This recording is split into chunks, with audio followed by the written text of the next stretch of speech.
morning, guys. Good morning. Good morning sa mga Capricorn, guys. Ito, para to sa inyo. Capricorn, March 16, 2026. Capricorn. Tingnan natin ang message ninyo. Capricorn, you have safely, comfort. Kayo ay safe at komportable this time. Okay, Capricorn, tingnan natin ang inyong message today. March 16, 2026. March 16. At sisilipin natin ang inyong buhay. Kung kayo ay may asawa, ito ang unang message sa inyong buhay mag-asawa. Okay, tingnan natin. Kung kayo may asawang Capricorn, this is for you ang message na to. Sa may asawang Capricorn, I need 3 messages dito.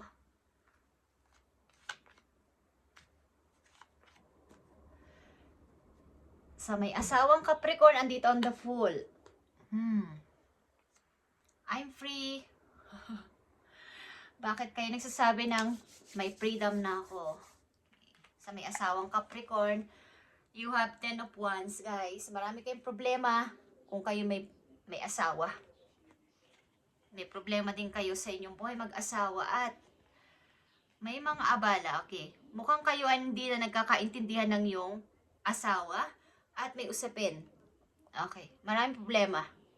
Maaaring ikaw ang nagdadala ng problema sa inyong buhay mag-asawa, buhay mag-partner. Okay. Ikaw lang, Capricorn, at wala nang iba. At nandito ang Hierophant and Page of Sword. Marami kang inaalam this time. At kaya nasasabi mong I'm free. Maaaring kayo ay nasa stage ng paghihiwalay, Capricorn, ng iyong asawa.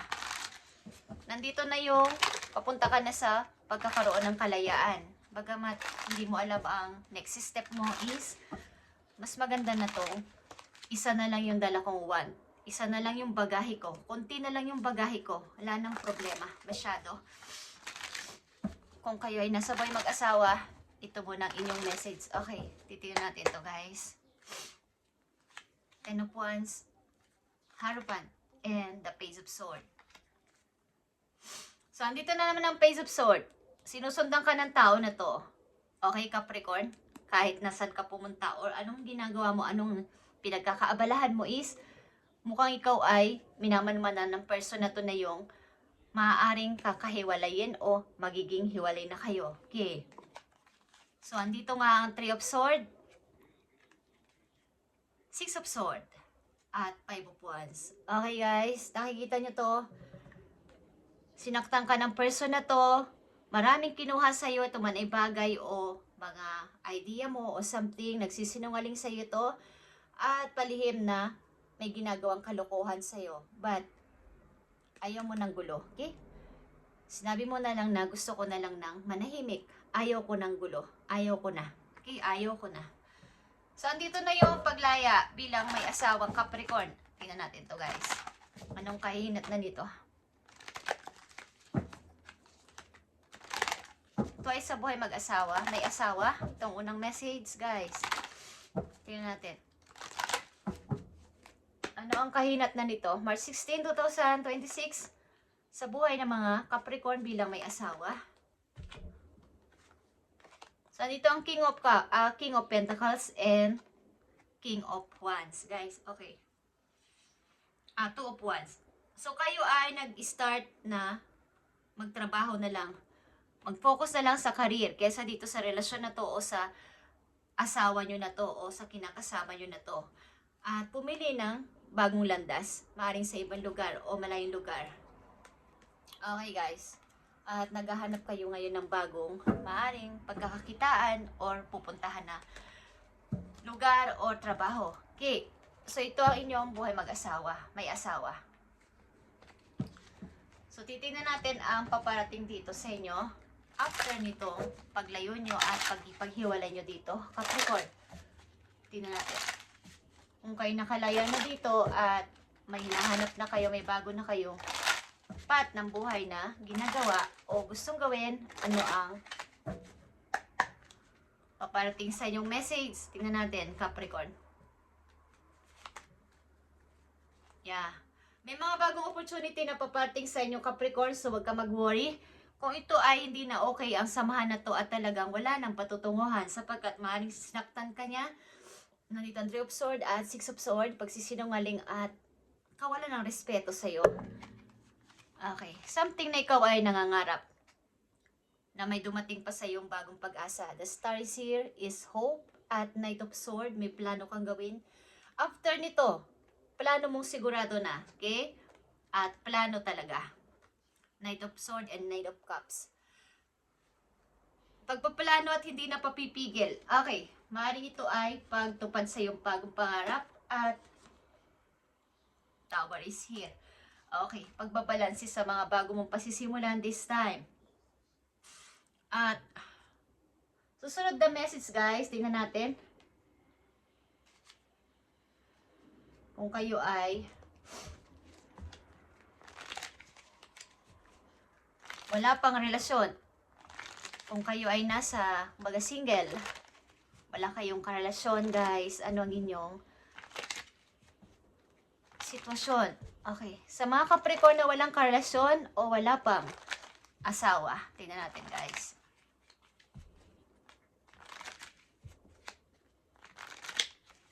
Message for Capricorn sa wala pang asawa, wala pang karelasyon, anong kailang sitwasyon sa kasalukuyan.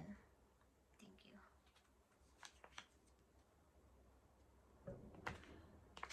Okay. Sa mga Capricorn na wala pang asawa, wala pang karelasyon this time, andito ang 8 of Wands, 2 of Cups, and Queen of Cups. Okay guys. So kayo ay maaaring may ka-online date o may ka-message, ka-text o something na nag-a-attempt kayo o mag-a-attempt kayo na mag-try sa online o mga dating apps. At maaaring ito ay may namimiss din kayong tao na matagal na ninyong hindi nakikita o kakilala nyo na, nakachat ko ninyo talaga. At miss na miss nyo ang person na to na sana one day, someday is magkita kami sa personal or mag-meet na kami. Okay, at ito ay sobrang lungkot para sa inyo. Miss na miss nyo ang person na to. Okay guys. So maaaring ang ilan sa inyo na single na nandito din ay may karelasyon dati at nagkahiwalay kayo ng hindi inaasahan at miss na miss nyo ang inyong bonding, ang inyong moment. Maaaring meron kang pinalaya dati but namimiss mo ang tao na to. Okay. Capricorn na single ito. At ano to guys? Andito ang 8 of Wands, 2 of Cups, and Queen of Cups. Send my message. So andito ang Temperance. Meron kayong panata o wini-wish na sana matupad dito someday talaga. At iingatan ko to. Itong ininvest ko na to na damdamin. But, meron din kayong pinagpipilian. Ilan sa inyo single na nandito? 2 tao guys. At nag-overthink kayo. Sino ba sa kanila o ano ba talaga ang dapat kong gawin? Yung gusto kong ma-meet talaga na person o itong bago na to na dumating sa akin. So may ganitong issue sa inyo sa ngayon. So, dito ka, single ka, maring single mom ka, or ikaw ay matagal na single. Okay? Matagal na single na naghihintay ng talagang tamang tao para sa'yo, Capricorn. At nandito ang The Chariot. Nagbabala ka ding mag-chase ng place o something na may gusto kang puntahan. At ito ay pinag-iisipan mo. Okay. So, dito yung 10 of Cups, guys. Okay? Maring kayo ay naghahangad na magkaroon ng happy family like this. At ito yung gusto mo mangyari sa inyong near future. Ito yung inyong panata. Ito yung inyong gustong mangyari sa buhay. Magkaroon ng happy family na makakasama sa buhay someday, forever. Okay. Maaaring yung tao na to na hinihintay mo ay matagal mo na ang kilala at nagkalabuan lang kayo, parang call off at hinihintay mo pa din until now. Okay. Capricorn, matagal ka ng single or wala kang ka-relasyon sa ngayon but may hinihintay ka dyan sa loob ng puso mo. Nakaukit ang pangalan niya dyan sa puso mo, Capricorn. Tingnan natin ang kalalabasan nito. Para to sa mga Capricorn na wala pang asawa o single. Ang message na to. Okay, tingnan natin. Capricorn. So, kayo ay may tinataguyod na anak kasama sa buhay. Although meron kayong iniisip na tao para sa inyong puso, meron din naman kayong pinoprotektahan para sa inyong anak. Okay, pinoprotektahan nyo ang inyong anak. Maaring anak ito sa nakaraan ninyong pag-ibig. At kayo ay ngayon ay single parent. Okay. Andito ang Prince of Wands at Eight of Swords. Okay guys, Capricorn. Yung energy of Leo to, Aries. At ito ay inyong parang pinapangarap na ito na yung tao para sa inyo at hindi kayo talaga dito mapakali kung ano ba talaga ang mangyayari sa aming relasyon o sa aming ininvest na relasyon na to. Maaring ang person na to ay hindi naman sa'yo agad-agad na makapunta o agad na mimit ka. Nahihirapan ang puso mo dito. Nahihirapan ka dito sa sitwasyon na to o sa setup niyong dalawa. Okay, namimiss mo isang person. Maaring ito'y malayo sa'yo. Maaring ilan sa inyo din dito ay hindi na pagkakatulog, guys. Okay. Capricorn na single. Paparating sa yung message mula sa araw na to. Tingnan natin. So, may mga anak kayo, guys. Maring humingi ng inyong attention ng inyong anak, guys. Okay. 3 of Wands, still waiting ka. And, still waiting ka sa tao na to. At, masyadong masakit. Matagal na paghihintay. Yeah. May mail dito, okay? Something na may text pa rin. O may mga mail. Naghihintay ka ng mail siguro o ng message galing sa tao na to o sa person na to. Wini-wish mo na sana someday magkita kayo ulit ng person na to. Maring amay to ng inyong anak or dati ninyong nakarelasyon. At hinihintay mo pa rin siya after ng mga nangyari. Okay.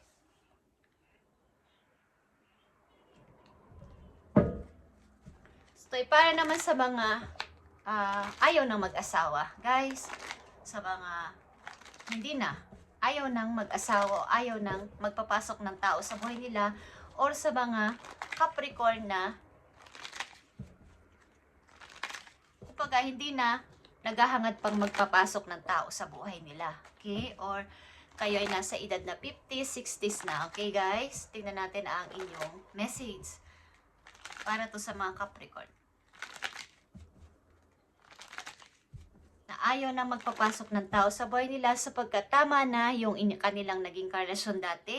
Minahal naman nila, nawala man o literal na nawala man is andun yung sa kailang puso at ayaw na nila ng ibang pag-ibig pa. Okay?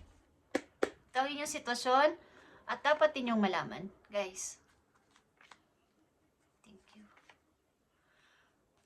So, ilan sa inyo ay okay naman sa pananalapi at mapagbigay sa kapwa. Okay? Ang inyong attention, ang inyong focus sa ngayon ay maging magkawang gawa. Magbigay ng tulong sa iba, magbigay ng favor sa iba, at maaaring kayo ay matulungin sa kapwa, guys. Namimigay ng mga food, kaya nagpapahiram ng money, something na nagbibigay ng favor sa iba. Example, okay, is kayo ay nandito sa stage na ganito na nakikisama sa ibang tao. Okay. So, maaaring may paparating, may gaganaping events o something, celebration sa inyong pamilya, guys. May darating o may susunduin kayo, maaaring apo nyo, anak nyo, is meron. Okay? At meron din kayong matagal ng friend na hindi nyo nakikita, na magkikita-kita kayo together.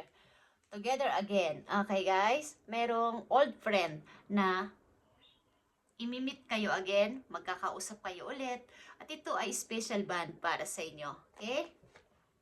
Yeah. Maaaring kung kayo ay nasa edad na 50s, 60s, at wala man kayong hinahangad pa na mag-asawa ulit o magpapasok ng tao sa buhay ninyo maliban sa inyong minahal na tao, umalis man sa inyo o literal na nawala o pumanaw sa inyong buhay, meron kayong special na tao na hinihintay at maaaring darating ito para kayo ay ma-meet. Okay guys? Maaaring ito ay special occasion na mangyayari. magtatagpo ulit ang dalawang old friend. Para itong matagal na kaibigan na. Something na special. Alam niyo yung kantang Through the Years. Okay.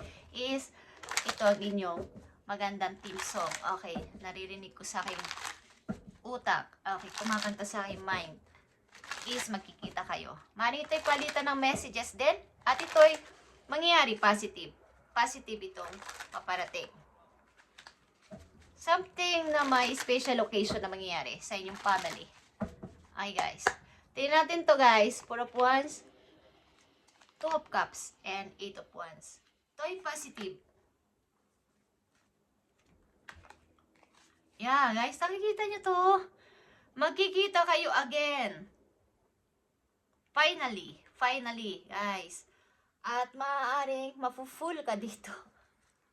Hindi nyo man balak o interest na magkagusto ulit o magpapasok ng tao sa inyong buhay dahil sasabi nyo kayo ay malalaki na mga anak nyo, may mga apo na kayo, is merong tao na imimit kayo guys, finally, at mafu-full ka dito, parang mawawala ka sa'yo, parang nakalutang ka sa ulap, at parang sasabihin mo, ito na yung bagong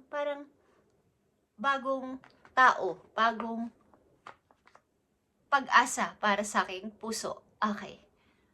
Something na, meron din dito, baka kayo ay kung kayo ay careless magdesisyon, guys, na nandito sa reading, pagamat dating ang person na to, or magmimit kayo, huwag niyong hayaan na kayo ay magkaroon ng, alam niyo yung taong, pag sinabing in love, nakalutang, parang walang pakialam sa paligid. Okay. Magkaroon kayo ng disiplina sa inyong sarili pagamat kayo ay in love o kayo ay mai-in love ulit sa haba ng panahon na kayo ay walang naramdaman na ganitong klaseng pag-ibig is maging mapanuri. Okay. Maaring kayo ay madaling kumbaga sa mga tao sa paligid niyo, iwasan nyo din ang masyadong mapagbigay ng, kumbaga hinihingan man kayo ng favor, tingnan nyo rin ang kanilang totoong interes o intention sa inyo kung ito ay totoo. Kung kayo ay totoong nangangailangan sila o nagbabalat kayo lang. O hindi naman nila talaga kailangan pero nagbibigay kayo. So kayo ay mag-ingat din sa inyong money guys. Ilan dito ay may money. Mayroon kayong matagal na kaibigan na gusto makita at maaaring magkikita kayo sa lalong madaling panahon dito. Okay, ito ay malayo sa'yo. At may true friend ka dito na palagi nakaagapay sa'yo. Lalo na pa ikaw ay nanganganib na.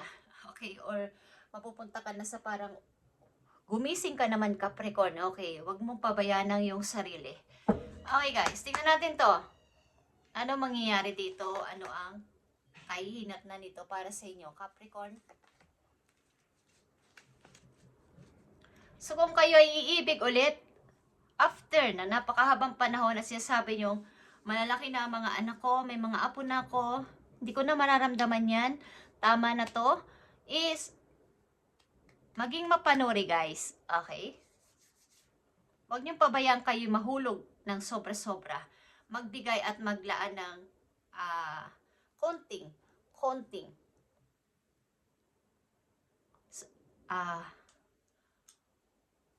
mag-iwan sa sarili, okay? Huwag ibigay lahat. Ibig ko sabihin, sa percentage is, kumbaga 100%, huwag niyong ibigay yung 100%.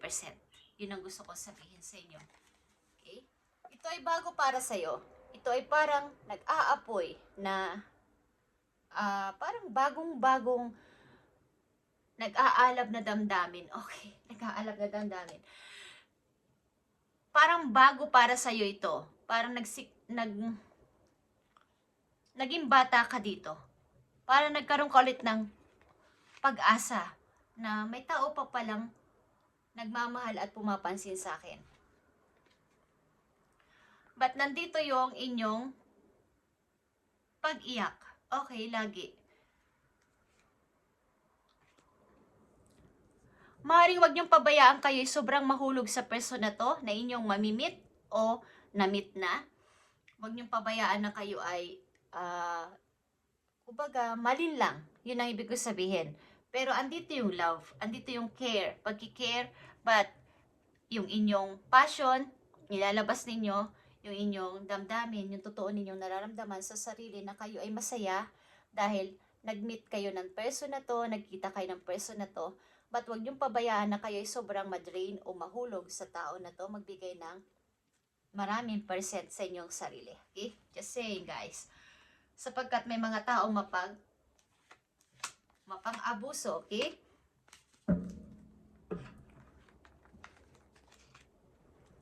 Okay, Capricorn. Message para sa inyo dito ang peace. Peace ito, guys. Kapayapaan is nandito.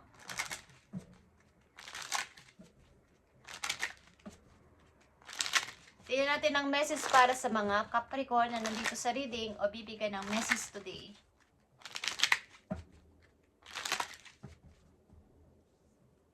Maaaring sa haba-haba ng panahon na inyong ginugol sa inyong sarili, sa mga anak, sa mga apo ninyo is may dumating na isang nagpapaligaya sa inyo but konting pag-iingat. Okay, guys? Tingnan natin ang payo sa inyo. Sa inyong lahat na Capricorn na nandito sa reading. Whatever you talk to us is never goes unheard. We heard every single word. This is your confirmation that we are assisting you, guiding you, and ensuring your wishes finally come to fruition. Be patient, Capricorn. Everything will come together for you. So, lahat ng inyong panalangin, prayer, kay Lord, sa inyong mga guides sa langit, kay universe ay, akala nyo hindi naririnig. But, naririnig nila to. At, ina-assist kayo sa every na inyong ginagawa sa buhay. Every single day sa inyong buhay, plano, paggalaw, pagkilos o paggalaw o pagdedesisyon, nandyan sila para sa inyo. At finally, yung inyong wishes ay matutupad na. So, be patient, Capricorn. Everything will come together for you. Will come together. May magtatagpo nga talaga dito, guys. At maaring dun sa naghihintay pa din sa kanyang pag-ibig na to, maring ama o ina to ng inyong anak is mangyayari to, guys. Okay, may panata kayo at may wish kayo dito na matupad dito at mangyayari to. Finally, you guiding you and ensuring your wishes finally come to fruition. Be patient, Capricorn. Maring sa gabi, kayo ay kinakausap nyo si God na ito ay matupad pero napakatagal, parang sabi nyo hindi ka naririnig, is naririnig kayo doon sa langit, guys. Okay, tingnan natin to, Capricorn, ang message po yo. So andito ang remember to practice self-love, guys. Sa mga bibigyan ng message dito, practice nyong magkaroon ng love sa inyong sarili at huwag pabayaan. Okay, maliban sa pagtulong at pag-care sa ibang tao, unahin ang sarili. Minsan-minsan is mag-meditate, guys.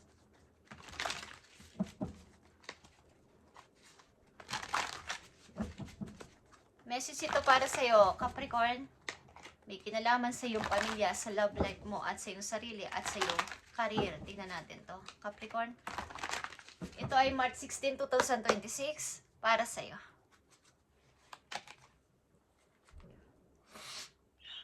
Ito ay Nine of Swords. Okay, sorry. Ito ay Nine of Swords. Capricorn. Your worries is unnecessary. Yung worry mo ay hindi mahalaga. Okay? Huwag mo tong bigyan ng focus. Yung iyong pag-worry. Alalahanin.